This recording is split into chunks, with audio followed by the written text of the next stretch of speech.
অ্যাসপারকেরাটোসিস।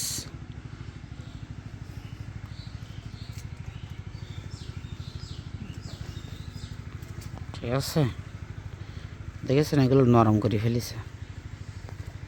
নরম হয়ে গেছে। অ্যাসপারকেরাটোসিস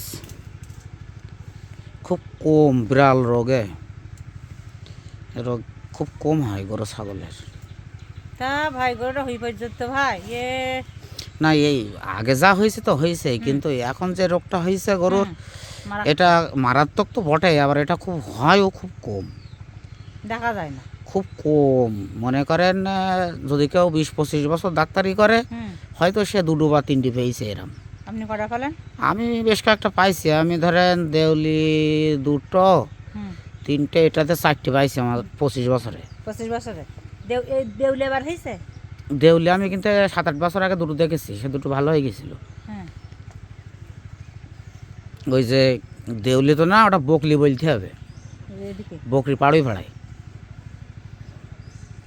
গরু দেখাতাম তো আপনার, আমি এ হচ্ছে হাইপারকেরাটোসিস, এ সাংঘাতিক জিনিস। আর বিশেষ করে এর ওষুধ তো আমাদের দেশে নেই।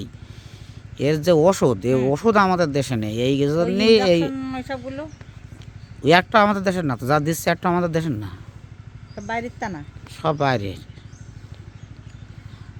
আপনার এর ভিতরে চামড়ার তলায় এক ধরনের পোকা আছে, যা চোখে টের পাওয়া যায় না।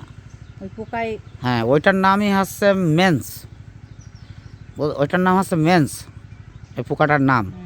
ওই পোকা মাইক্রোস্কোপ, এই যে খুশকি দেখছেন না, এই খুশকি তুলি আপনার ওই যে ল্যাবে মাইক্রোস্কোপের মধ্যে নিয়ে গেলে আপনি টের পাবেন যে ওর মধ্যে সব হাজার হাজার পোকা।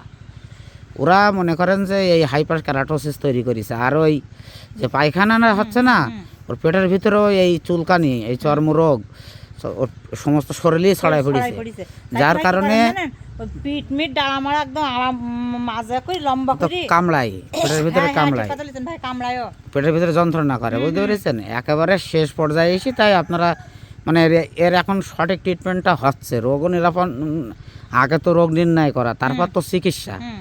এখন রোগ নির্ণয় করা হয়েছে, এখন ট্রিটমেন্ট করা হচ্ছে, ঠিক হয়ে যাবে। ওই 5 দিনের মধ্যে আপনার মনে করেন যে পায়খানার সমস্যাটা একেবারে সম্পূর্ণ ঠিক হয়ে যাবে। আর গার এইটা আস্তে আস্তে ওই খুশকির মতন ঝরে ঝরে পড়ে যাবে, পড়ে গিয়ে সেসব জায়গায় ভালো ভালো পশম উঠবে, বুঝতে পেরেছেন? এটা হচ্ছে হাইপারকেরাটোসিস বলে। এই জন্যে মানে সেল জোড়া লাগতে পারে না।